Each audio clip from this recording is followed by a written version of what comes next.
Annette and her two children, Max and Alex, the mayor, Jordan Lewis and Eddie Andrews.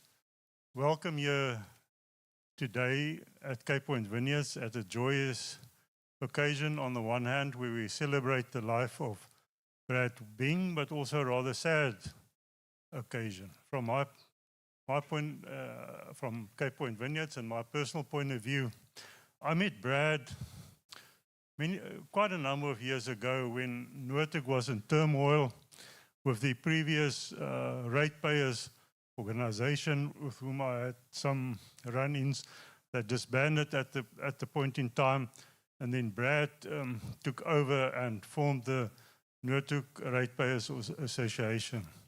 And what I can say is this, is that we've had a fantastic association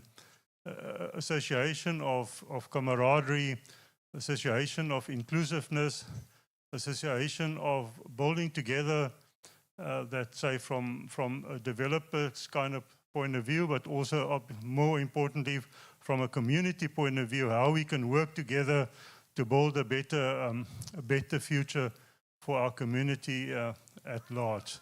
So from that perspective, I want to pay homage to him.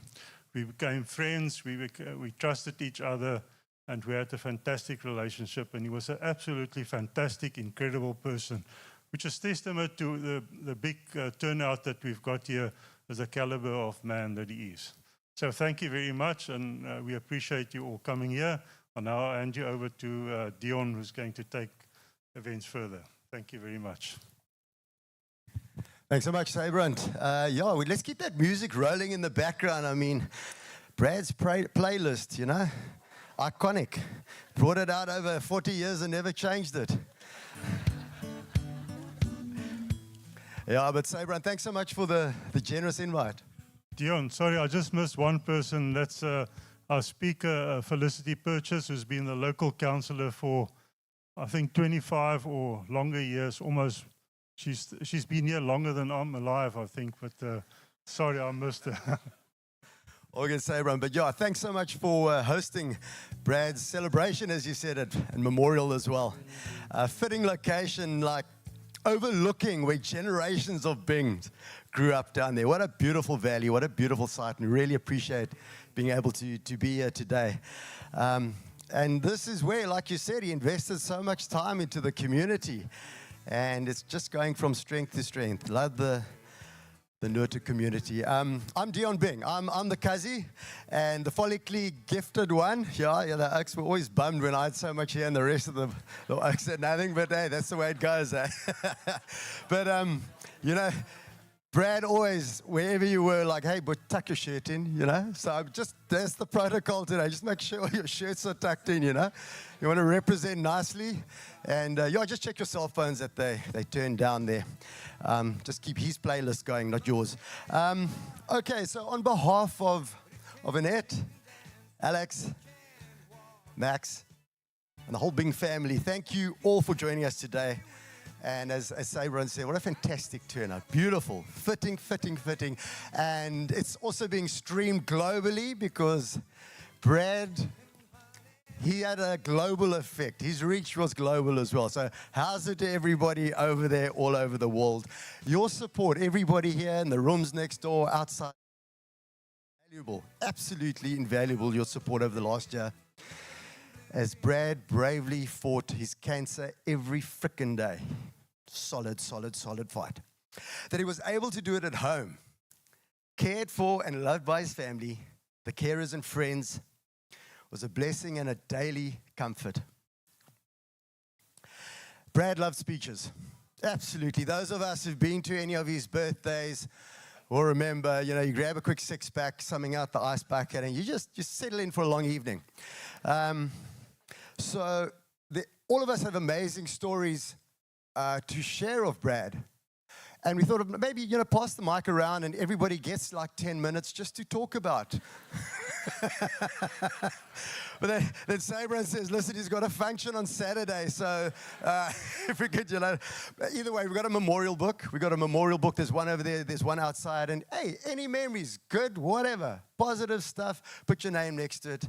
And just write it down. We're here for the whole afternoon. So please take the time out to get into that memorial book. Brad's impact on so many people's lives has left a legacy that continues in spite of him having left us way too soon. Everyone knows about his passion for nurturing young talent through Sporting Chance.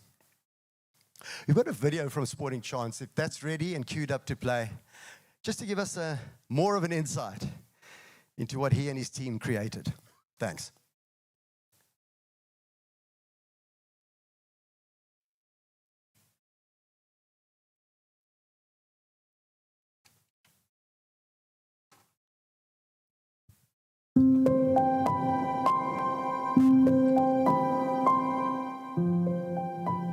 We all would have loved Brad to have played a long, drawn-out test match. But for some reason, his was a one-dayer, with the intensity of a T20. Action-packed, full of chaos, always on the front foot. Brad played a solid knock, his technique grounded in Bing family values and brotherly love. There were some dot balls early on at Fisher Primary and Wynberg Boys High, time spent settling in and finding his rhythm. And then came the cheeky singles, a few early partnerships, and some flirtations as Mr. Fisher Beach, I'm told. But then he found his stride, and the big hits came with the summers spent in the UK playing cricket and with the establishment of Sporting Chance. Boundaries galore, all from a player with vision, courage, and out-of-the-box flair. He changed the game for so many. Brad was always a team player, the kind who lifted others, backed the tail enders, and never minded doing the hard overs. He bowled one maiden over and won Annette's heart, and he claimed 2 prize wickets along the way with boys Max and Alex, his pride and joy. Yes, we wish it had been a full test series, and we will never understand why his innings was cut short. But what a knock he played, full of flair, impact and legacy, and he left it all out on the field. Brad, your innings may be over, but your score is etched in history, and you've more than earned the right to raise your bat up high. My name is Natalie Pollock, and I'm the General Manager of Sporting Chance. I joined Sporting Chance 24 years ago, as a nipper, as Brad would have put it.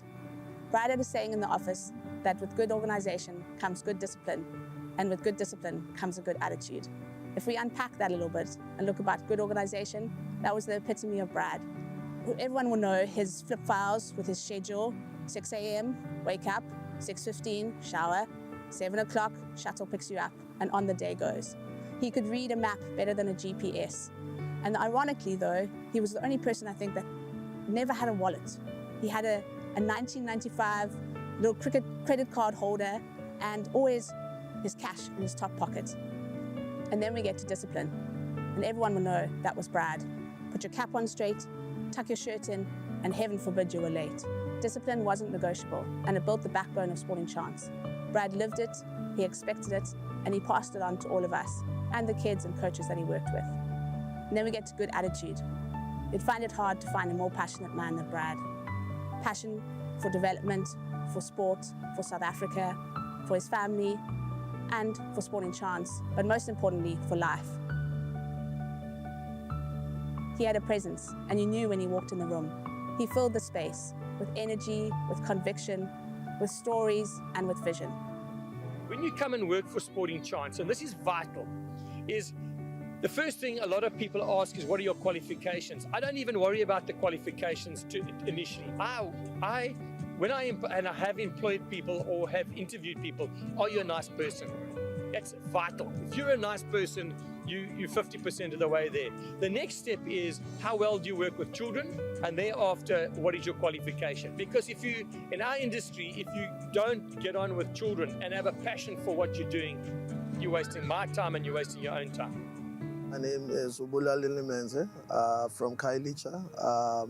Been with Sporting Chance for 21 years now.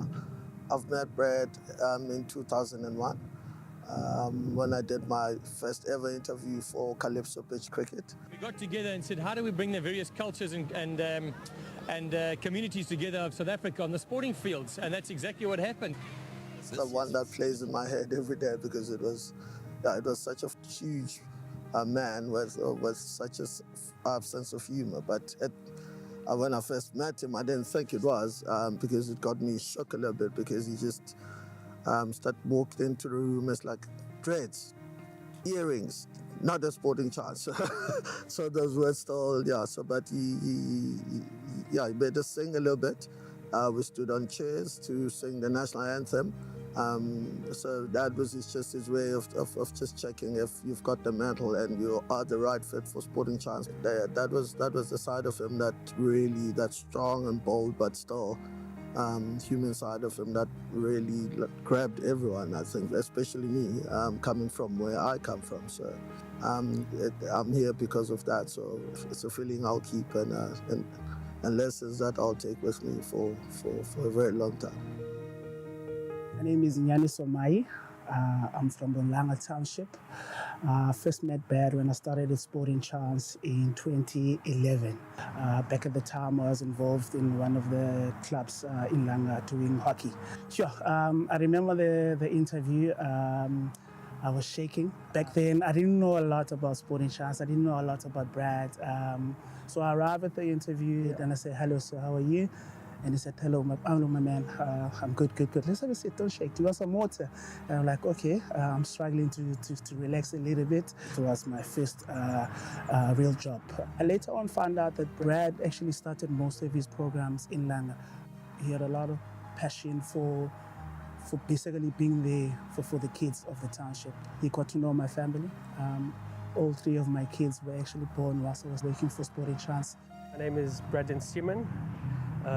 Coaching manager, project manager. I started working at Sporting Chance since 1999 as a sports coach. It's been an absolute honor to work with Brad, and I'm forever grateful for the opportunity he has given me. Brad's passion for sport went far beyond the field. He believed wholeheartedly in its power to uplift communities, bridge divides, and inspire young people. His passion and energy was contagious. His ideas were bold, and his commitment to wanting to deliver the best was unwavering. Just grateful that I've met such a man that could really change my life and just be that role model that I'm trying to be where I'm coming from now. So I've never had a father, so it was always a person to me. So yeah. I believed in him so much. Brad gave me stability in my life.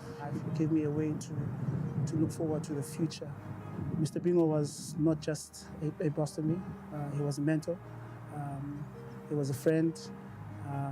He was a father to me. So I'll miss him very much. Brad was more than just a founder or a boss. He was a visionary, a pioneer. He was the heartbeat of Sporting Chance.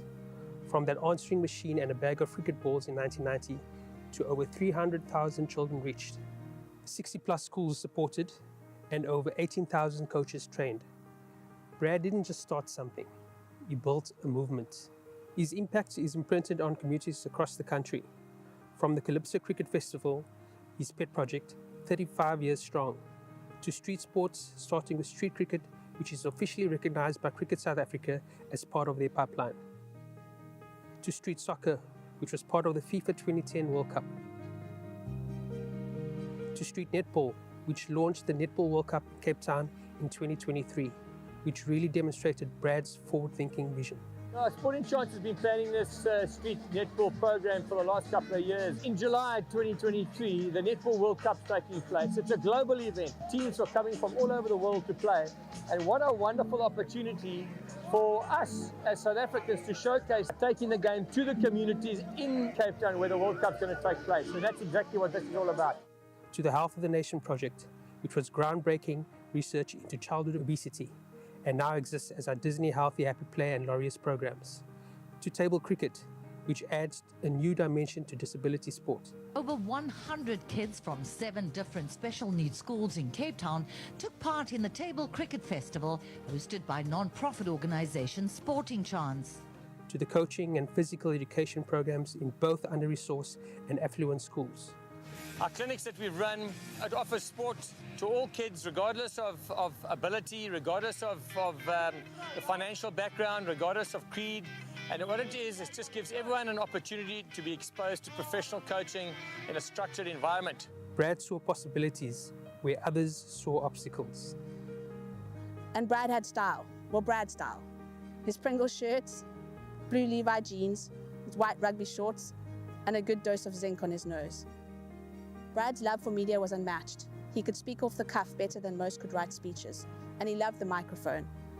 Radios and interviews came naturally, and he even imagined himself as a presenter one day. We are heartbroken, and there's a void.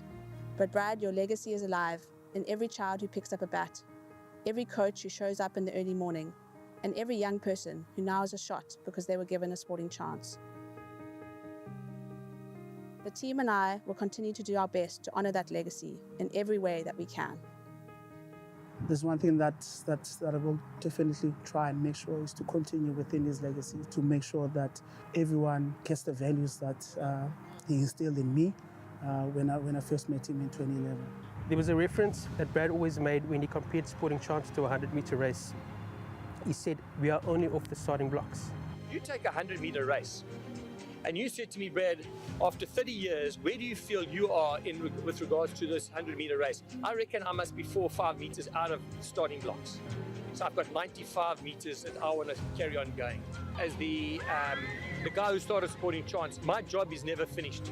And even going around at the coaching clinics, I still walk around and make sure that the standard that I set 30 years ago is the standard that is there to be taken forward. Brad, I can assure you, with you starting the race, we will continue this race with the same passion. Brad, I will miss your guidance, your laughter, and your relentless drive to make a difference to sport. To Brad's family, I wish you all the strength, peace, and comfort, and I can assure you, we will honor you, your memory, and continue your legacy through making a difference to sport. To Annette, Max, Alex, Ricky, Greg, and the entire Bing family, we stand with you, holding you with love and support. Brad, my boss, colleague, mentor, road trip partner, and friend. I'll always be grateful for everything that you taught me, for all the opportunities that you gave me, and for the difference that we've made together, and for the countless memories we've shared. Rest easy, our captain, our bingo.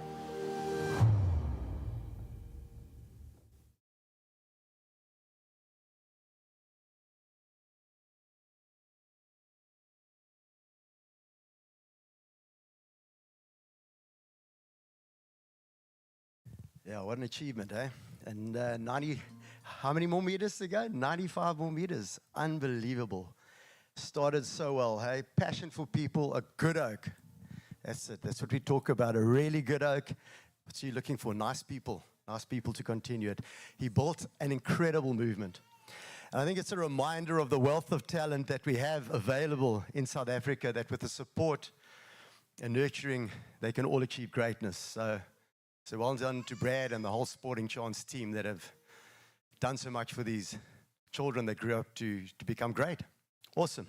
Rick Bing, you've been constantly there over Brad's lifetime, and especially daily over the last year. And your support has been incredible. And I know you've got a good few stories to share about Brad, your brother. Just a reminder, Sabrand has that function on Saturday, huh? Coming up, Rick Bing.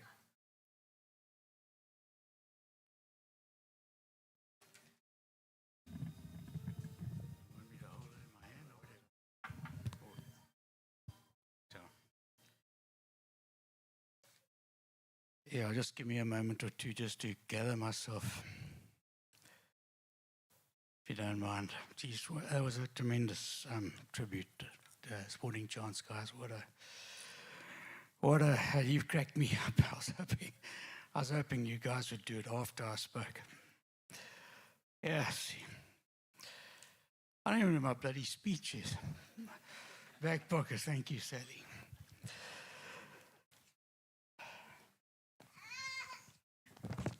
Yeah, I'm shaking like a leaf, and that's Bradlin's fault. Jeepers. Okay, you cracked me up, second to none.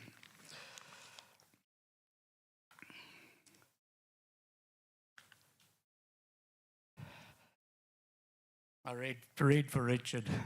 You'll notice Greg's got his green for Gregory on. Bradley can wear any color he wants now. Annette, Max, Alex. Guys, it's been a hell of a 14 months. Annette, with your medical knowledge, you managed to keep Brad comfortable and nursed him for 14 long months that are like a blur in my mind. I'm exhausted,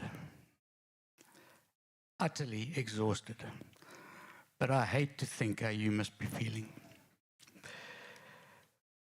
We do know that Brad wasn't in pain because he communicated this to us by a squeeze of the hand, by a gentle squeeze of the hand later, blinking eyes, and right at the end, just staring straight into your eyes, as only Brad could.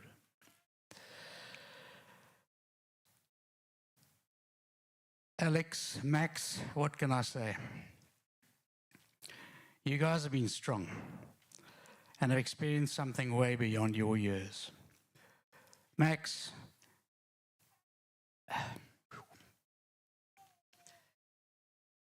thank you for coming back from the bush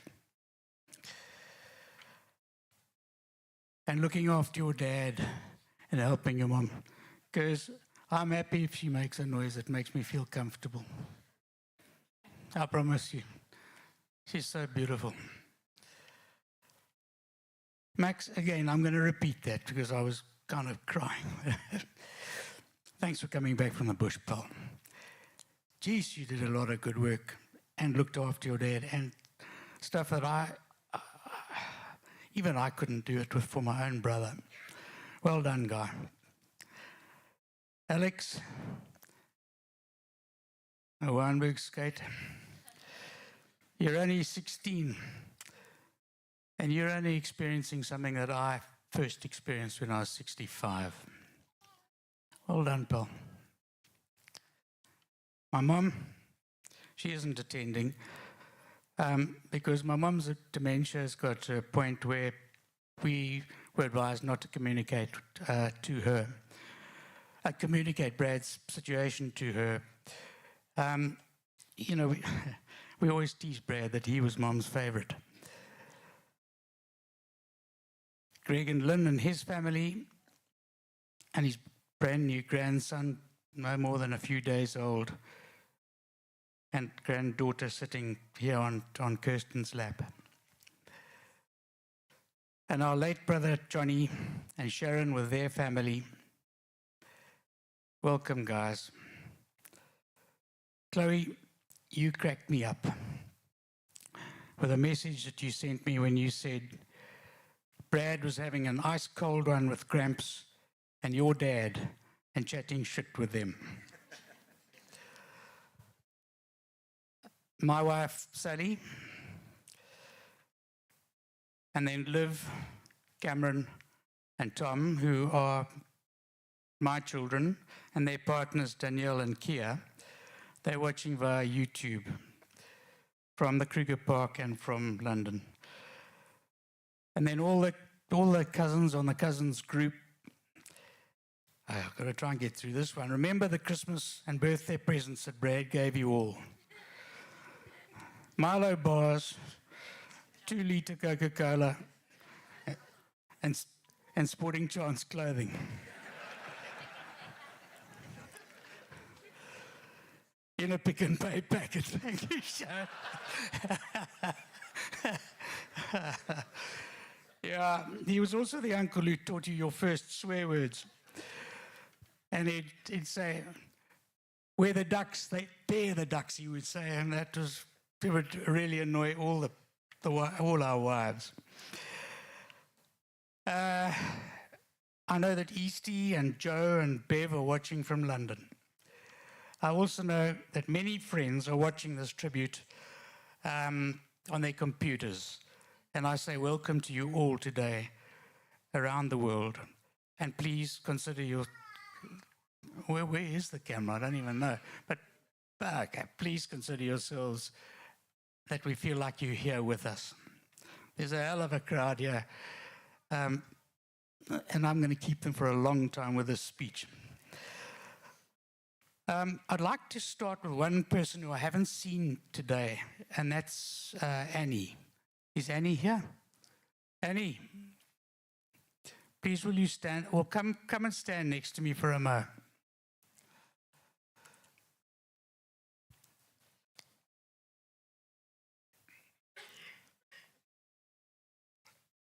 Come stand at this side.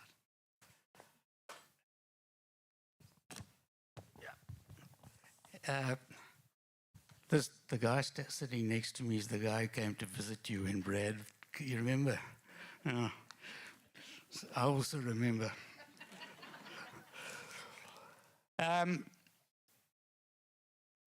Annie just loved Brad. And quite by coincidence, she'd been on a carer's course a while before, but had no experience whatsoever. She'd only been on the course, that was all. And with her very, very limited experience, she took on the job of helping Annette to make Brad's life so comfortable. Well done, Annie. And thank you for looking after my brother so well.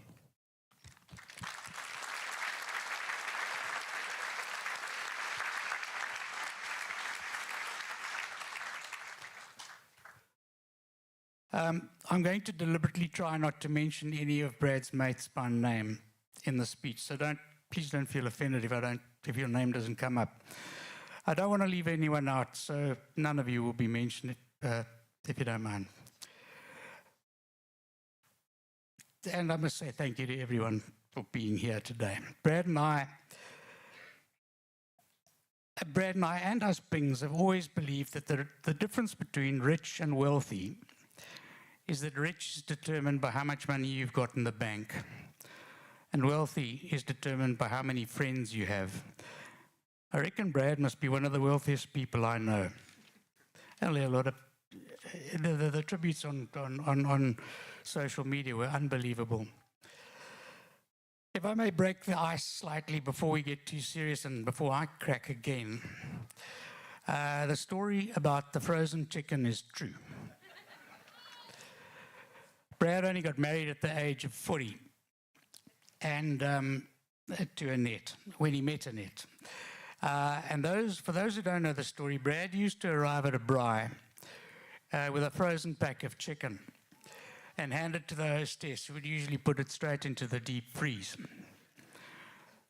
After about 5 years, the chicken looked like a block of ice, and I don't think it was ever eaten.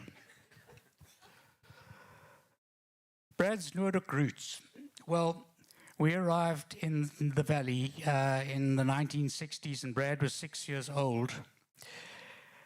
The only time he ever moved out was to go to the army, and a brief interlude at the notorious flat that we brothers lived in at above Mother's World in Claremont.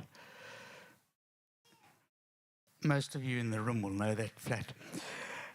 He was passionate about Noordhoek and very involved with the Ratepayers Association here, as you heard from Sabrant earlier.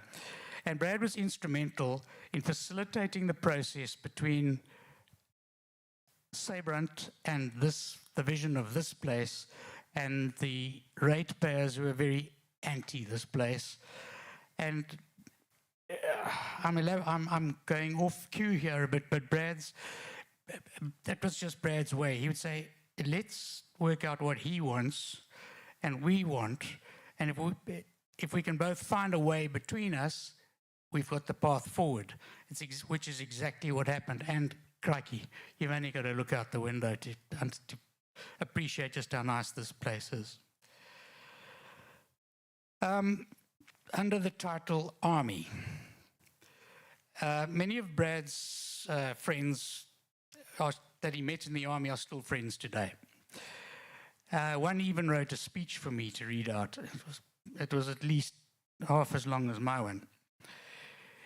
He visited Brad on one particular occasion, took him out for took him out for a walk up to a restaurant and ordered a beer and a cup of coffee for Brad, because at that stage Brad was told by the powers that be in the house down on the bottom that he was not allowed to drink beer. So he got his coffee, waiter arrived, took a sip and said, "The coffee's off. Bring a Hansa."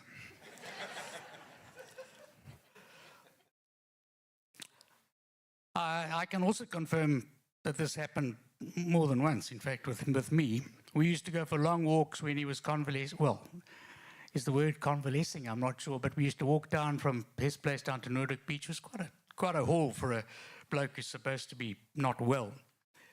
And we would go down 5 o'clock in the afternoon, walk down, he'd get down. Sometimes he'd even go onto the beach. On the way back, Brad had slipped some cash into his back pocket, and so don't tell anyone. We'd stop at the local brewery next to the Red Herring. The rest is history. Still under the army, somehow Brad became, no, let me put some more emphasis on the word somehow. Brad became an officer. And this is a classic story about, and there is a classic story about the time he went to the border. At the first sound of gunshot, Brad was the first on the ground, under the table, and said, "Boys, shit, you know what to do."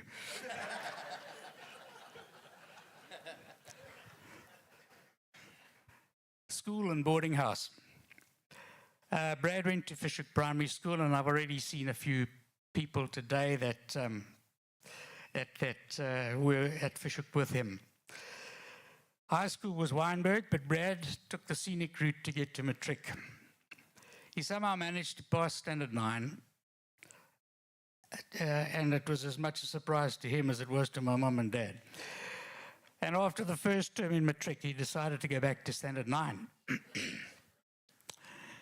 Typically, he walked into the classroom and said, "How's it, Lighthouse? I've come to join you, Oaks."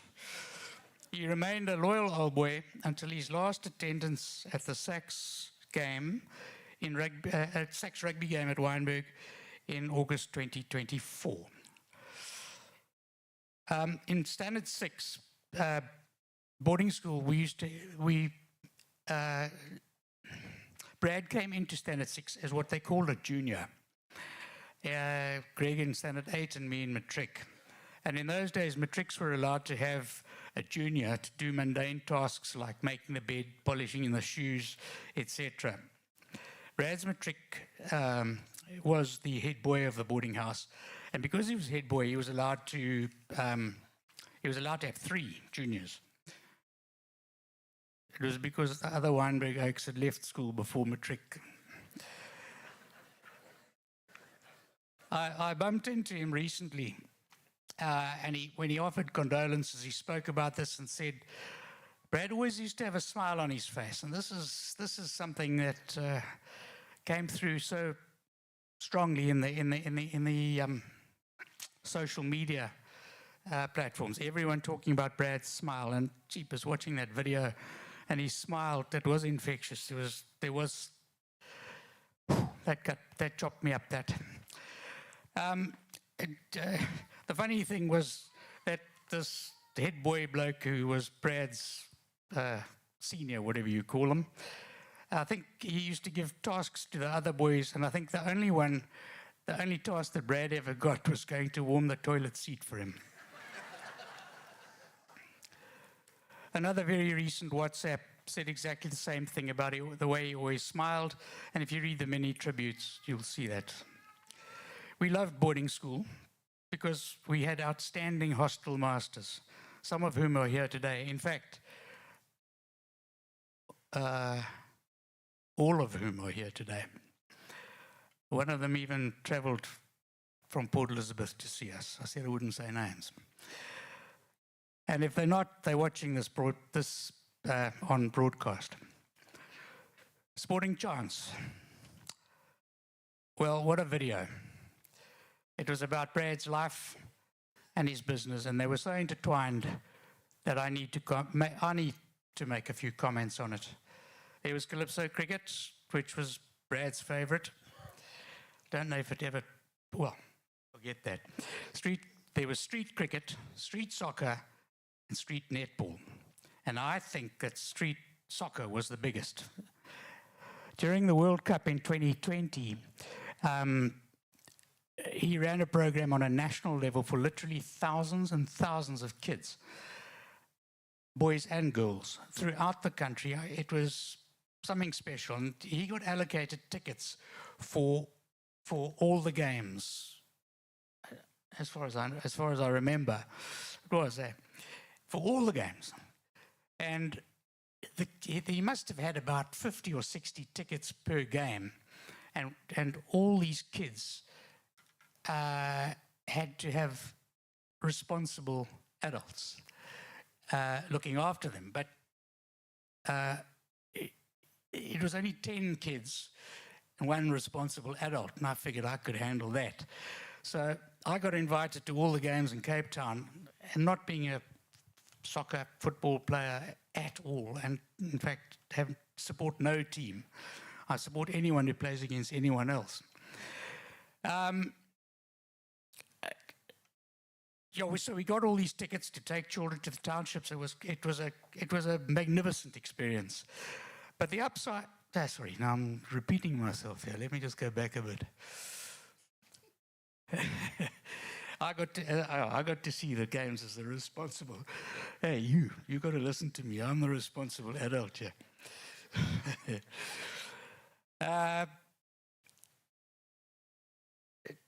Oh yes. Then we got to the final, and Brad said, "Listen, I've probably got tickets for you, X." So I said, "Brad, let us know." So I got to Wednesday night, and we said, "Brad, any news?" No, I'll let you know in the morning. So he phoned us in the morning and to say, "I've got tickets. You sitting in Brian Adams' seat." So I said, "Who's Brian Adams?" He says, "The singer, man." Greg and I got on the plane, flew to Joburg, watched the game, courtesy of Sepp Blatter and Sporting Chance. I don't know how many of you know that Brad was invited by Lord Peter Hain, he of anti-apartheid fame, to speak about sports development in South Africa in the House of Lords in London. Do you know anyone else who's spoken to the House of Lords? I don't. I want to relate a quick story about the staff that work at Sporting Chance. On Friday night, the Sporting Chance business organised a get-together at Cricket Club, the Claremont Cricket Club, to just come and celebrate Brad's life. Now, in case you hadn't noticed, they up here earlier, they all wear those lovely red shirts with their little logo on the chest, and they were all there. There must have been 40 or 50 of them, I guess. It happens that probably 99% were all young black men or women. I don't even, were there any women? So this crowd kind of got together, and they were having a lot of fun, I've got to say. I walked inside, and the manager called me over. He said, one of the a couple of the people in the restaurant have asked if this is an EFF.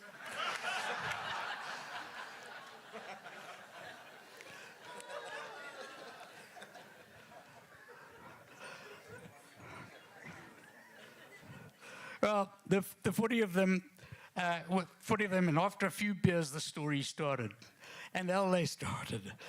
So, and there were sort of 2-3 groups around the place, and I would wander from one group to the next. And when I joined the group, the wonderful thing for me was they treated me as if I was Brad. And hell, they pulled the pee out of me. Out of Brad, but looking straight at me. And it was they were having such good fun, and you could just see your dad's humor and stuff coming through. I laughed so much, my stomach hurt with that. Culture. Well, Annette certainly brought a hell of a lot of culture to Brad's life. A hell of a lot more culture than the rest of the Bing family did. But Brad loved live music. He loved plays, he loved musicals, and he even loved the ballet. And I think it was because my mom and dad used to pay for his ticket and buy him supper. Brad and I attended. Hang on one second.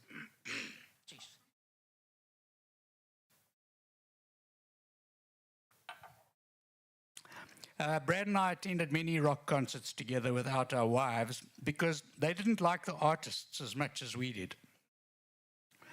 However, Brad did have a rather strange and different taste in music to me, and I think most of you in here too. One day we were driving along, and there was an advertising board up for Smokey. And I jokingly said to him, "Should we go?" And you all know what his response was. Well, I got to say, we had great fun. He sang along, he knew all the words of the songs, but he only seemed to know the words of the songs. I better take that in case I cock the story up.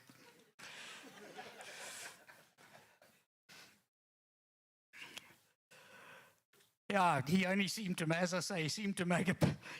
But if you listen carefully, most of them were mumbles.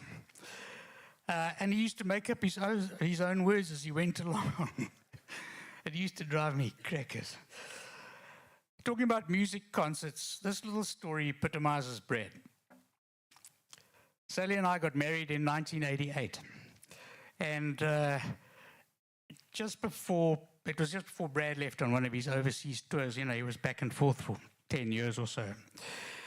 And he came and said, "Rickers, I haven't got you a wedding present, but I do have a surprise." Which wasn't surprising.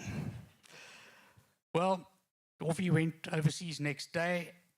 A week or two later, Sally and I flew over, got to the UK, and Brad came to fetch us at Heathrow, having driven down from Sheffield. He collected us in a cabriolet sports car. You know, the type where the roof comes off and all that sort of stuff. The roof was off, and off we went. And typically, England, rain. We had to stop and get the roof on successfully, eventually, but Brad wasn't that practical. He just moved it into place. Man, because well, moved it into place. Yeah, you actually laugh your name as well as I do. And then off we went, and the windscreen wipers wouldn't work on the highway. And the next thing I heard, Sally cracked up laughing in the back seat of the car, and that was where the fun began. We got to Sheffield, and we stayed with him in the little room above the kitchen that some of you will know and experienced. And his present to us was tickets to Bruce Springsteen at Sheffield Wednesday. I never asked him who sponsored the tickets. Cricket. Despite being very left-handed, Brad batted right-handed. I don't know if you ever saw his handwriting, it was shocking. He was an extremely correct player with a vast array of shots all around the wicket, and my favorite shot of his was the pull shot. He opened the batting and had the fortune, or in my case, I'd be dead scared, but he had the fortune of facing many international fast bowlers. I'm not sure whether the next part of the story is a tactic or not, but when an opposition player, when we were fielding and an opposition player was getting close to a milestone like 100, Brad would walk past them in the end of the over and say, "Don't fuck it up." The player would invariably go on to get his 100 and hopefully get out soon after. But that's a story that I never witnessed. But I can't even tell you how many of his, how many guys have told me that story. It's a remarkable thing to say to someone when they're getting to at that level. You're trying to get them out, and you say, make sure you get your 100. But I also don't know if there was something sinister behind all of that, and that was put a little bit of extra pressure on him. He played club cricket in the UK, as I said, for many years, and I received this quote from one of the kids who was a student at Downside College, and it reads, "Brad epitomized the dream that many of us have, but that few of us have the courage to make it happen." And because I've been talking so much, I'm going to repeat that. Brad epitomized the dream that many of us have, but that few of us have the courage to make it happen.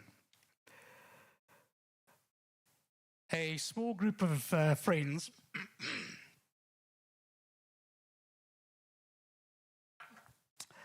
came down to Noordhoek when Brad was, it was earlier this year, just around about his birthday. And we just sat around, drank beer and talked nonsense.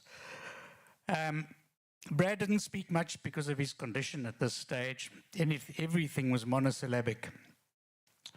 But one of the guys asked him, "How many centuries did you make?"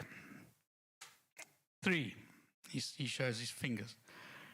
"Which one was the best?" And Nets and you guys will remember this. That was his way of yes and no and whatever. His answer was Pinelands. "But you didn't get a ton against Pinelands," says me. "You got 91. And that innings was his most memorable because he had batted all day from 10 o'clock in the morning till 6 o'clock in the evening.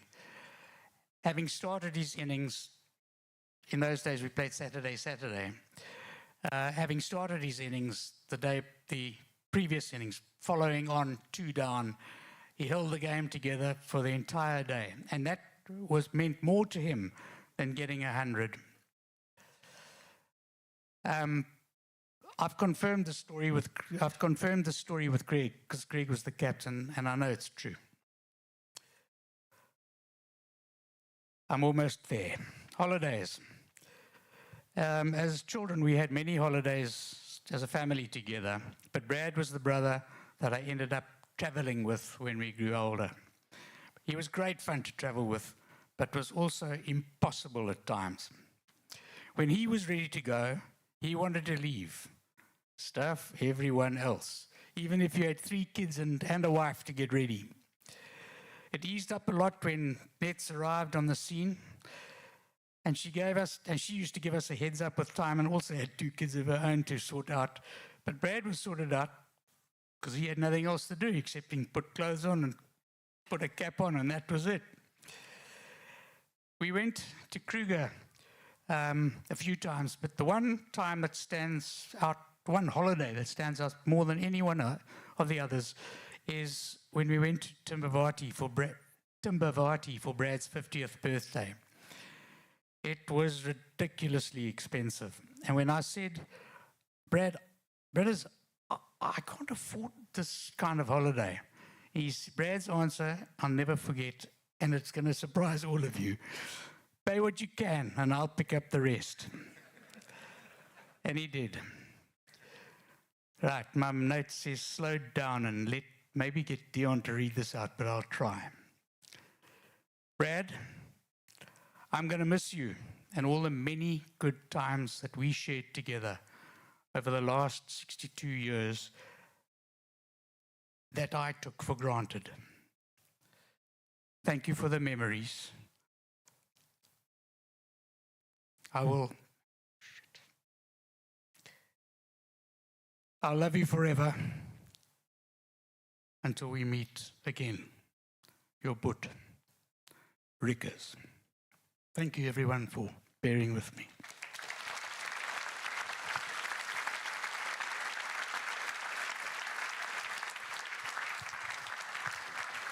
Thanks so much, Rick.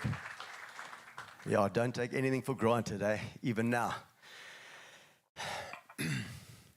We remember being down the hill there. We remember being down the hill there at the parties and the briars and everybody together down there. And that frozen chicken would come out and, sell by 1988. And Brad, it's fine, put it back in. Bring it out another braai. Brad and Annette's place down there, and Mike Riddle always down there. And I found a photo that came through the other day. I don't know, they must have met when they were 20 or something like that on a flight overseas. And he's in Singapore at the moment, unfortunately not able to be here, so obviously sends his condolences and apologies as well as a message. His and Brayley's daughter, Katie Riddle, is going to come up and read it out here. Also Brad's goddaughter. Katie, if you'd like to come on up.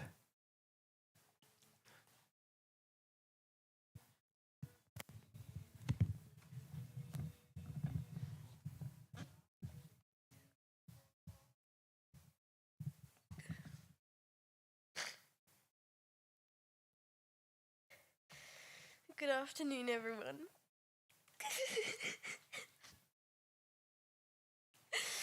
My name is Kate Riddell. Uncle Brad was more than my dad's mate, and he was my godfather. As he is in Singapore, my dad asked me if I wouldn't mind saying a few words on his behalf. If I agreed, I was to remember this, to read the room. So avoid mentioning anything to do with the 3 A's: anatomy, alcohol, and African traditional dance. I told him I'd try, but it wouldn't be easy. Thanks Annette, Max, and Alex for allowing me to express my gratitude for being able to call Brad my friend in the truest sense of the word for a large part of my life. An interesting partnership. Him being surrounded by sports and sports people, me not. Him whistling into his beer glass, me not. He did try to get me into cricket, bless him. Michael, we're one short. You're opening the bowling. Michael, we're one short. Come help coach a clinic. You can just hear him, can't you? I know I'm preaching to the choir here, as you all know the boy. The principled, loyal, and entirely irresponsible Mr. Bing. A loss that is still, for me, hard to grasp. Compounded 100-fold by the person and character that he was. Entirely dedicated to his family, friends, cricket, the youth of South Africa, and South Africa itself. A godfather to Katie, self-appointed godfather to Guy. He has been and always will be thought of every time Guy looks at someone in the eye, takes their hand in a firm grip, and asks them how they're doing. As he used to say, Michael, that's the way life operates. He even went as far as trying to introduce them to SA music by taking our family to see Kurt Darren.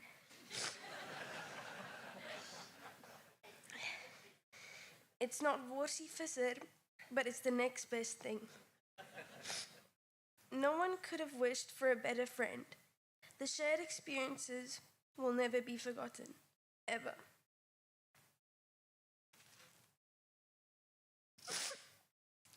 Thank you, Katie. Uncle Brad would have been proud. Just breathe. Take your time. Cheers to you, Mr. Bing. Sweet dreams. Hold on.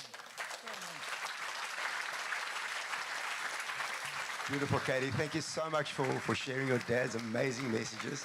Awesome, awesome, awesome. Shared with passion. Really appreciate that. I was at another function a couple of days ago, and I think his name was Francis. He says, yes, you know, Brad and the memories and sharing memories here. His first game drive, he remembers they got back to a camp which wasn't fenced, and there was a loud lion roar. And like the first shot, you know, that loud lion roar got Brad to the top of a tree immediately. And everybody's like looking around, hey man, just chill. We're all good. This is what we came here for. Max, you share similar passions, not for climbing up trees and running away from lions, but to your dad, the game drives and the holidays in the bush and that sort of thing. And you have been, when I visited, an incredible support at home. Man, just practical, good humor, just diving in whatever's needed, and you just brought a really good energy to the space. I mean, it was tough times, but man, you're a good guy, the nice guy we've been talking about, you know, well done. Good humor and great energy. And I visited the other day, and I said, you know, I haven't had my birthday call. Everybody, most of us get birthday calls or some kind of a message. You know, Brad's always keeping in touch, and it's not like, how's it, Don, and spelling your name wrong and some random message. It's actually a call, and we talk until both of us are finished talking. It's a beautiful thing, and I didn't get it this year. And Max says, hey, I don't have your number. I'll call you next year. That's awesome, Brew. I really appreciate that. Max, if you'd like to come up and share a few stories. Cheers. Awesome.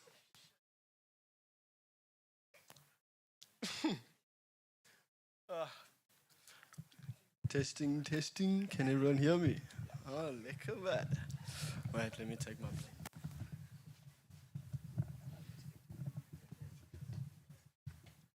I don't think I'm that tall.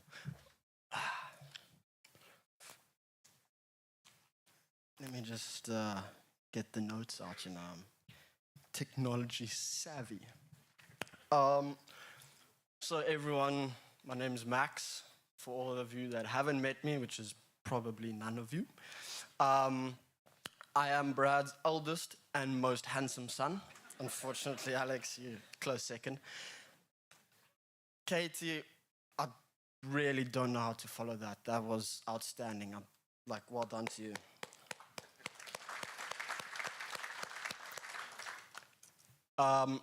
But I do know how to follow it, because she was more of the heart-filled, emotional message. Me, I'm not that guy. I'm more of a have a laugh, celebrate, bit of gears. So I'm here to tell you a few stories on our last bush trip as a family. Those of you who know the stories, I can see you all laughing already. Feel free to laugh, please. Like, that's the whole point of the story. So, first of all, we went to, this was over New Year's, Christmas and New Year's. We went up to the bush, just to give you guys some context. We went up to the bush. We were staying there for about 2 weeks, if I'm not mistaken, 2 weeks. And yeah, it was just the last little bush trip that we had as a family, because we could see that the end was kind of coming. So we were like, you know what, splash some cash. Let's go up and have some fun. So we went up for 2 weeks, and we went around a few different lodges. One of them we stayed with Mike and Haley. Was that the same trip? No? Oh, shit. My bad. But we ended up staying outside in a small little camp outside Malalaan Gate. And Dad, with a little bit of pressure from the cancer on his brain, was slightly confused, so his decision-making wasn't the greatest. And when we got to the gate, we needed to sign in, get all the paperwork done. Mom did that. Alex and I, we ran off to the bridge to go and look in the river, see if we could find some animals.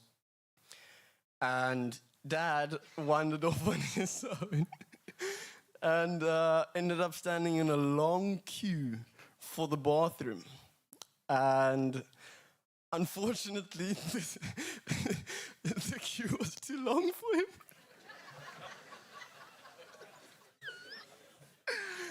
And, sorry if I do laugh during this story, it's bloody funny. So yeah, the queue was too long for him. And by the time he had just reached the front, he got into the stall, pulling his pants down, didn't make it in time, shat himself. And then what made it a little bit worse, his decision making, I'll come back to that. He decided it was a great idea to not flush them down the toilet or throw them in the nearest bin, to take them off, pick them up in his hand, walk past the long queue of people, carrying them out, and bring them straight to the car as a Christmas gift for Alex and I. Not the greatest idea. Oh. And then we decided that we were going to throw them out, so he put them under a rock next to there, left them there for the day. We went off on our game drive, came back home, and that was that. Next day, we had to sign the papers again, but this time we were moving off to the Skukuza camp. And while we're signing the papers, he decides it's a great idea to go and find them again. So he goes and finds the same rock that he hid them under the first day, picks them up, puts them in the car, full of the same sun-dried, I won't describe the rest, you guys have to eat a little bit later, full of that, puts them in the car next to the groceries we've just bought for Skukuza, drive the whole day in the baking 40-degree sun, all the way up to Skukuza. We open up the boot. I kept on accusing Alex of farting in the car because there was a bit of a smell. And when we got there, I figured out where the smell came from. He had obviously put them in the bag, in the back of the boot. And then we told him eventually, we were like, okay, throw them away, Dad. You're not going to salvage these. Like, these are beyond repair. He took them, put them in the ashtray next to, on the neighbor's cottage, put them in the ashtray and left them there for the guys next door. Oh, what a bloke. All right, and then just a quick little story before we get serious. One day we were playing 30 seconds in our barbecue room downstairs at home. And Alex and Dad made the greatest team of all time. Because Alex, not the most logical thinker. Dad, not the most logical explainer. So put two and two together doesn't really work. So we're going through the card and Dad's trying to describe Tintin. And he says, oh, it's a spy. He's got like a little fluff of hair and he's got a small dog. Alex shouts, James Bond. And Dad just, yes, that's it, my boy. That's my boy. Eventually, at the end of the card, we had to double check there, make sure that he had got them all right, and he got 0 out of 5. And then Alex's turn. Alex's turn to try and describe. And the word was barber. Just to give you some context, the word he was trying to describe is barber. So Alex shouts out, it's a male hairdresser. Dad, without skipping a beat, screams, Morphe!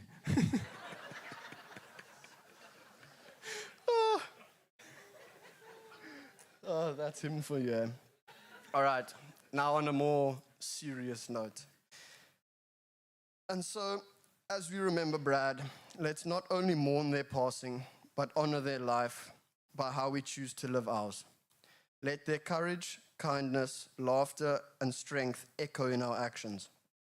Let's carry forward their legacy in a way that we treat others, the risks we take, the love we give, and the dreams we dare to chase. Because the best way to remember someone is not just with flowers or tears, but with lives lived fully, boldly, and with heart. So today we don't say goodbye, we say thank you.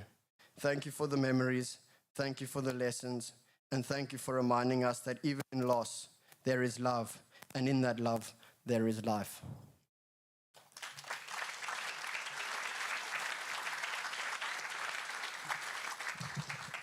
Yeah, awesome to see you continuing Brad's sense of humor, but amazing, amazing stuff. Well spoken, well spoken. We hang out together. I was with Max and Alex the other day. And, just, we're chatting about, hey, any plans, what you're doing? Hey, some cool stuff going on. Alex, hey, I'm just going to hang out and wait for an idea to pop up. I know you're playing Bibru. I know that. He's not waiting for an idea to pop up. I chat to Annette, this entrepreneur of theirs, man, he's got so many side hustles and things going on. Never mind the school hustle, That's just something on the side. So apparently, you've seen the lawn down the road there. It's quite large. And Brad loves the quiet time to go mowing the large lawn. And Alex has been doing that. And then leaving a little invoice at the end. That's the spirit. Keep it rolling there, the whole entrepreneur kind of vibe there. But you've remained strong and supportive of your mom all this time. And you and Max have drawn even closer just to see you ripping each other off badly. Man, it's hectic. And I love that. That's how Butts should be. You pushed on through your school and your sport in a trying and tough situation. And the school support has been amazing. So well done there. As they say, brothers in an endless chain supporting you. So, Alex, if you'd like to come on up and share a few words.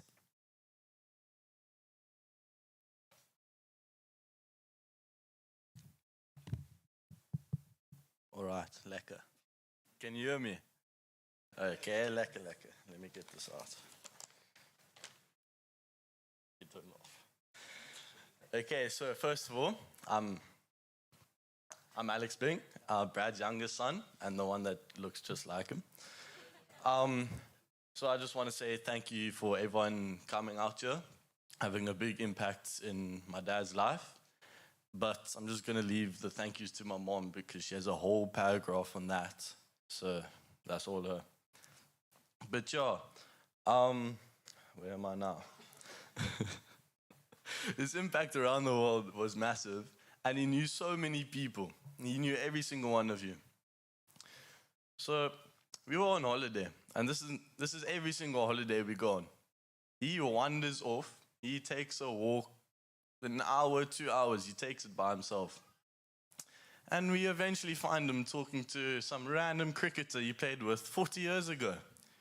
He remembers every single thing about him but his name.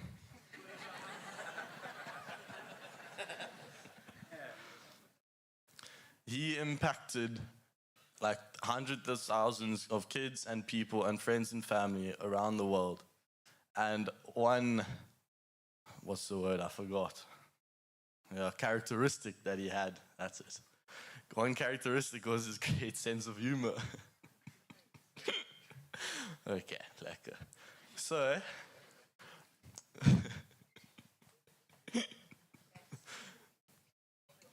so in December, this coming holiday, where the one that he had an accident in the bathroom.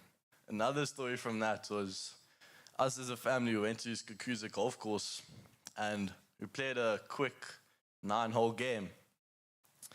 So we started at 11:30. We teed off and we finished at 3:30. 6:30. Yeah, 6:30. So starting off there, we've got fairway, we've got a little water pond over here. He hits it, it goes like 20 meters. Max hits it, goes into the water. I start laughing at him. I hit it, I think I'm gonna do good. Into the water. Okay, last at all, doesn't even matter. We go to hole 2. What a strike by Maxwell's. Pots it onto the green. Me and Dad hit it into the river.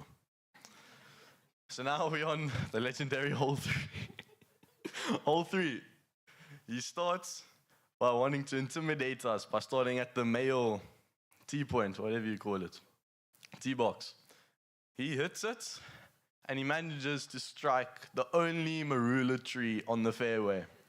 And it comes back straight to him. So me and Max have the great idea of starting where the women play. And we just tee off there. So we strike it down, hit the fairway like a good golfer. And we're playing. Eventually, me and Max hit our balls into the bush. So we go start looking at the bush to go find what we can see.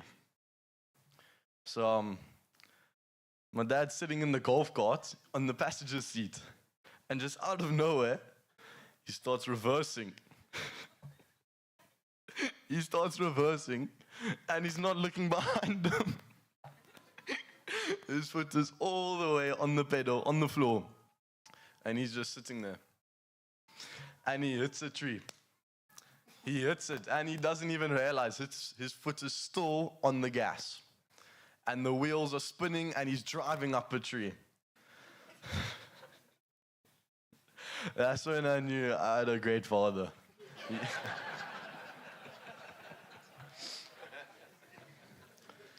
My dad could tell some great stories about his life. But the stories that he told me before I went to bed when I was a lighty, unforgettable. He told me the cuck that he caught at hostel. He told me the Brad and the Boffins. How he used to stand up on his desk and sing to the class.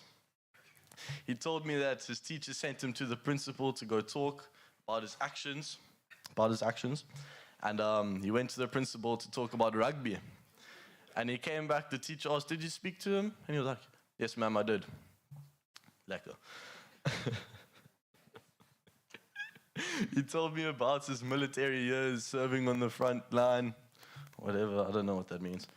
But fighting the battle, having Afrikaans boere shouting at him, "Yo, Soti, yo, Soti." He told me this great story about him and his mates on a game drive. And everyone saw the whole big five except Buffalo. So they're sitting there, they turn off the Jeep, and they're sitting there trying to listen, smell for buffalo. And my dad, being my dad, just lifts up his leg and lets one rip. A couple seconds later, the game ranger's like, "Do you smell that?" "I smell them." And they race off to go find the buffalo, but unfortunately they did not find it. He told me about his one mate, how he was running down the wing, don't know what team, don't know what year, but he was running down the wing of the rugby field and he got a big hit and his teeth fell out. Yeah, funny story. Yeah, but it still amazes me how one man can watch so much cricket and still enjoy it. I could never do that. I had to have a formal meeting with him when I told him I want to drop cricket. And it was a formal meeting.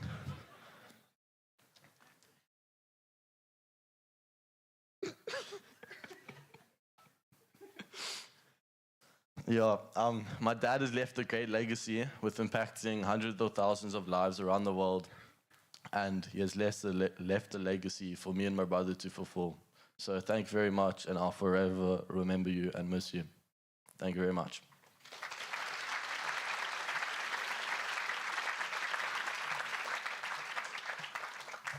It's going to be fun around the house with you two, man. Jeez, man. Hey, just continuing that legacy. Like I'm saying, that humor legacy just keeps coming back. Annette, you've had incredible support, hey? From these two, these amazing two, from Annie, the friends all around here that have joined, the family, the carers.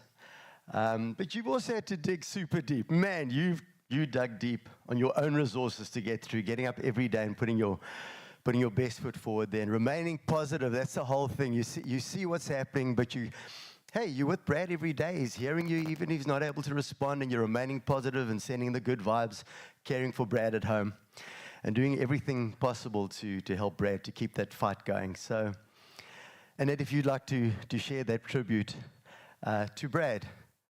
Thanks very much.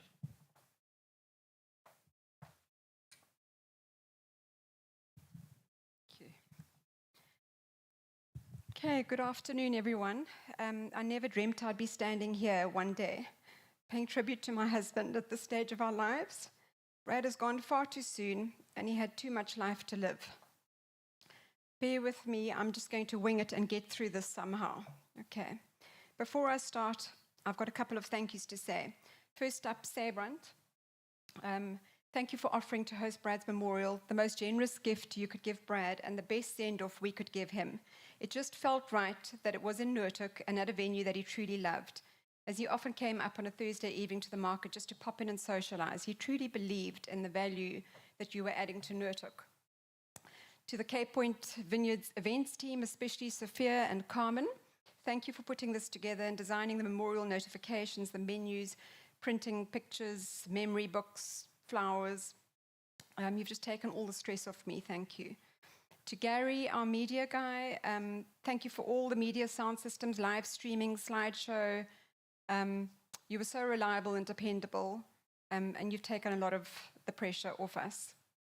Thank you to everyone who has been supporting us on this journey, the messages, visits, calls, Facebook messages, flowers, meals, tributes posted, minutes silence observed for Brad before the first team hockey match against Bishops.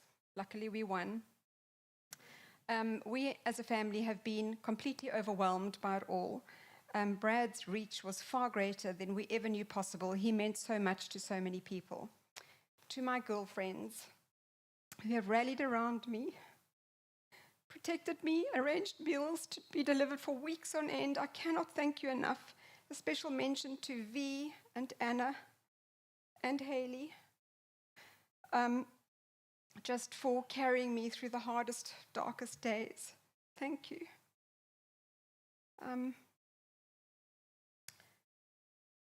Mike Riddle and Brian Kirby for the unwavering support, visiting Brad almost weekly at chemo and at home. He knew you were in his corner, 100%. He felt the love. Dion, thank you for arranging all the beers on tap, sorting out collection, delivery, taking on the MC role. You've been amazing. And you've just brought a light-hearted energy, making it a little easier for the boys to laugh again. Priscilla, Coca-Cola, Pen, Bev, I don't know where you are. I know I've seen you earlier. Thank you for being such a great friend to Brad and I, for going above and beyond to support Brad's celebration with your generous donation of soft drinks and a gin bar in true Priscilla style. You've got such a big heart, my friend. Stephen Newton, I don't even think I've met you. Thank you for your very generous donation of wine for Brad's memorial celebration. We're so touched by your generosity. Paulie, thank you for offering to bring some extra flowers to the venue. Proteas were our wedding flowers, so they mean so much more than you know. Katie, thank you for saying a speech on behalf of your dad, Michael. You could not make it back from Singapore. Brad was very proud to be your godfather. And we are so proud that you had the courage to speak today. Thank you. Rick and Sal, I don't even know where to begin to thank you for all the love and support you have given the boys and I. It was unconditional, unwavering. No matter how tough it got, you just never stopped. Rick, your bond with Brad was something quite special to witness. You spent hours playing his favorite songs, holding his hand, chatting to him, playing Eastie's Message from the UK. I have such admiration for how you handled and loved Brad. Thank you for offering to talk today. I know it's not easy and you never hesitated for a second. Annie, who is our family member who's worked with us since Alex was 5 months old, sleeping on her back. She just adores you boys, and she's part of our family. You've been an incredible support to us, taking care of Brad and the boys and I in a way that we could never have imagined.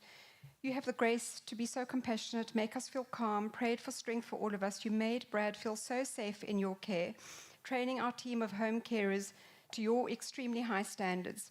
We would never want to do this journey without you. You made it more manageable for us, encouraged us to never be despondent. You are family to us and we love you so much. And thank you for being Max and Alex's other mother for the past 16 years.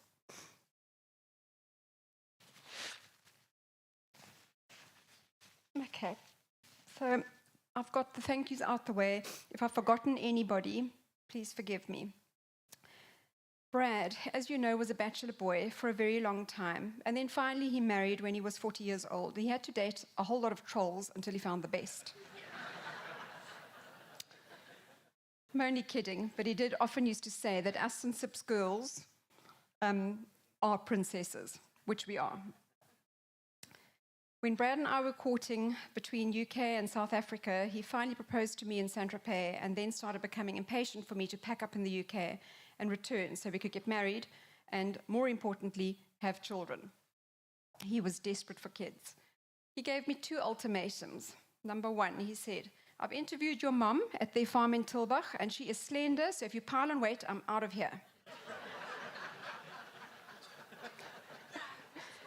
True story.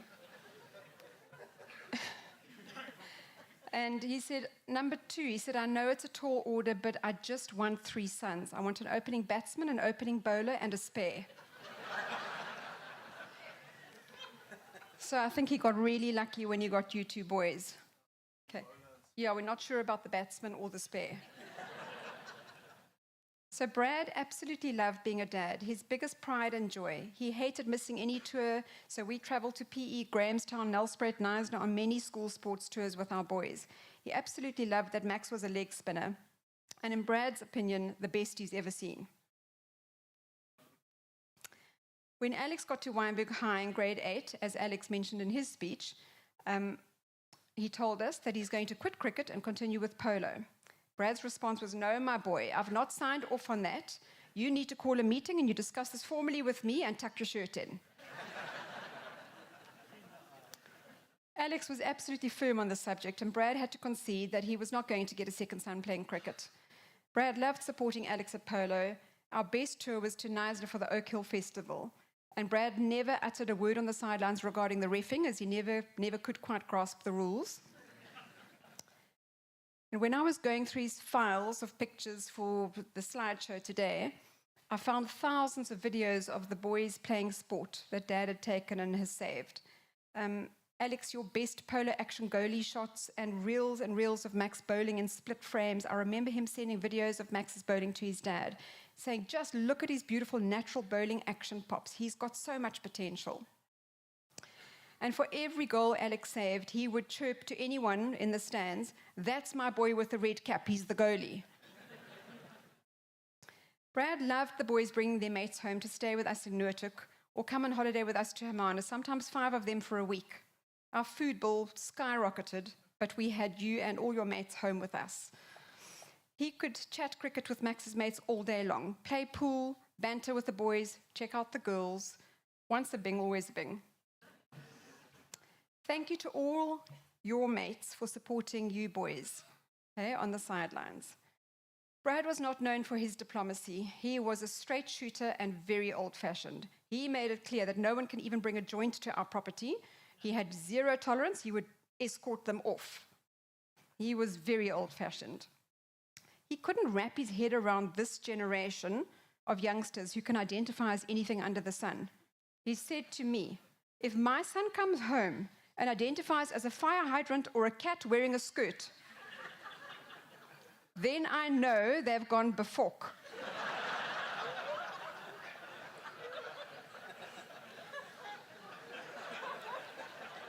Quote, unquote. We can't make this stuff up. He had no tact whatsoever and was never politically correct. I can't imagine that if you identified as a fire hydrant and you came and applied for a job at Sporting Chance, that he would entertain that for a minute. Brad's qualities that we admired the most was his ability to identify with people from all walks of life. He had the hugest circle of friends from so many different chapters in his life. He prided himself in keeping in contact with thousands of friends, and he was known for sending them all birthday messages, as you've mentioned. He was always glued to his birthday calendar. That was his thing. His friendship spanned from Fisher Primary School, Wynberg High School, Littlewood Hostel, Claremont Cricket Club, Western Province Cricket, Derbyshire, Sheffield Cricket Clubs, veteran cricket teams, tours he did to Australia and India. He managed an Indian veteran cricket team. They still all message me now. His association with thousands of people through Sporting Chance, our friends through our boys' schools, he just never stopped expanding his friend circle. He was born to socialize. He thrived on being in public places where he could bump into the whole world. He just loved life. Brad was so passionate about his company and the extent of his reach with all his projects he dreamt up and rolled out all over South Africa. It made him immensely proud. He was good at what he did, the face of Sporting Chance for so many years, and putting a system in place that worked like clockwork with loyal staff members like Natalie and Bradlin, supporting him to achieve his goals. Thank you from the boys and I for supporting Brad and his dreams the way you have. to the whole Sporting Chance team. Thank you. Brad was a true humanitarian. I've met so many people in his life that he played a huge role in mentoring and or sponsoring them, paying for their tertiary education, assisting less fortunate boys with hockey kit for school tours, helping talented boys that he helped identify to get scholarships at top boys' schools. The list goes on, and he never did it to gain any credit. Some of these guys have become our friends, Steve Mendes and Gotti. I know you meant the world to him. He loved having you join us in Hermanus for a weekend, watching your careers blossom and you become fathers yourself. He was so proud of you both. Brad was a real community player, never shy to step up to the role of responsibility or leadership. He served as the chairman of the Ratepayers Association in Noordhoek with pride and not only made a difference for our community, but for the future of our boys. Brad was a great provider for the boys and I. He had an unbelievable work ethic, created a beautiful home for us in Noordhoek where he grew up. He had amazing memories there as a child and wanted to recreate the exact same for our boys, which he certainly has. We bought a holiday home in Hermanus where we've made so many memories with our boys and all our friends. He was our rock, and his larger-than-life personality will be hugely missed in our lives. Max and Alex, I want to thank you both for being so strong for Dad, for coping with Dad's cancer journey so unbelievably well. I'm so proud of you both.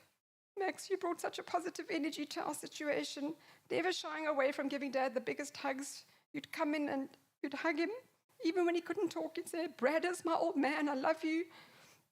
Hello, champ.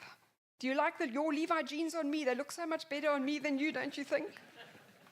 And you boys would parade in his entire wardrobe, whatever you decided you'd each claim, and he just loved that. You brought sunshine into his life daily. And Alex, you're our quiet, strong, calm, unflappable boy. You're not a man of many words. You'd walk in and you'd say, hello, Father Brown, and you'd shake his hand.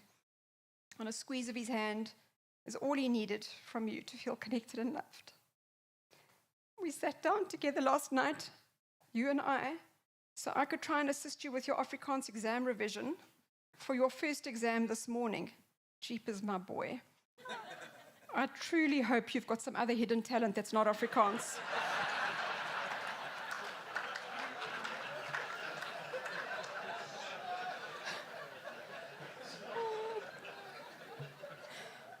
Did I vase you?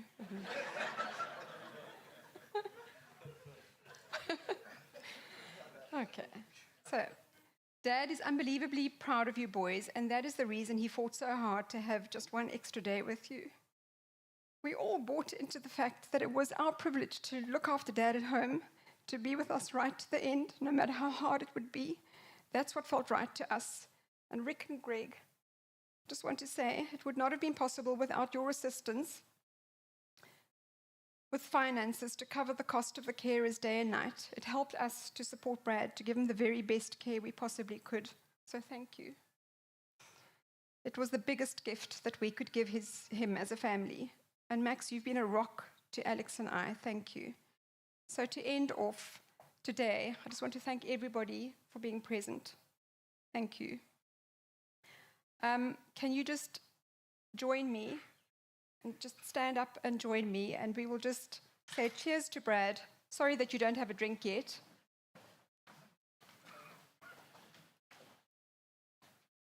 We just want to celebrate the 62 amazing years of life that he lived, and to all the wonderful memories that we've all had with Brad.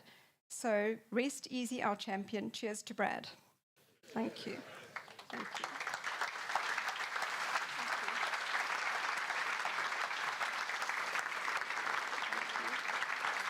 You're going to finish. Thanks so much. I think we can all stay standing there. But Annette, your comfort for Brad was incredible over the times. And all of us, look at us around these rooms, the breakaway rooms outside there. We are all here to continue that comfort for you and your family as long as it takes, and we're here for as long as it takes. So, we got you. We got you in this one. Brad liked a beer and a chat. He loved a beer and a chat. So guess what? We got beer and a chat that's ready to go. There are 3 bars here. There's one at the back there. There's one at the back there, and Cape Point Vineyards, thank you so much for the Sauvignon Blanc and red blend. That's complimentary down there at the main bar in the back corner there. There outside, we've got G&T's complimentary and some soft drinks. Bing's Brews on tap. We got a lager as well on tap. If you like beer, just, hey, go grab some beer. We got complimentary tea and coffee. There's another bar as you came through the entrance if you want to sort of spread out and that sort of thing. And as I said, there's a memorial book. So please leave your messages and put your name down there. But let's chat about Brad. Let's share the stories and let's have a pint together. There is also a menu that's going to be handed out. It's got a QR code on, so please, you can take your phones out, take lots of pics of everybody who's here, friends and family. Just take loads of pictures of the valley, the sunset, the rain, whatever, and then scan the QR code and then load it up, and then the family will be able to check out those photos from today's memorial service. So please stay with us for as long as you like, and thank you all for your incredible support at Brad's memorial service. Cheers.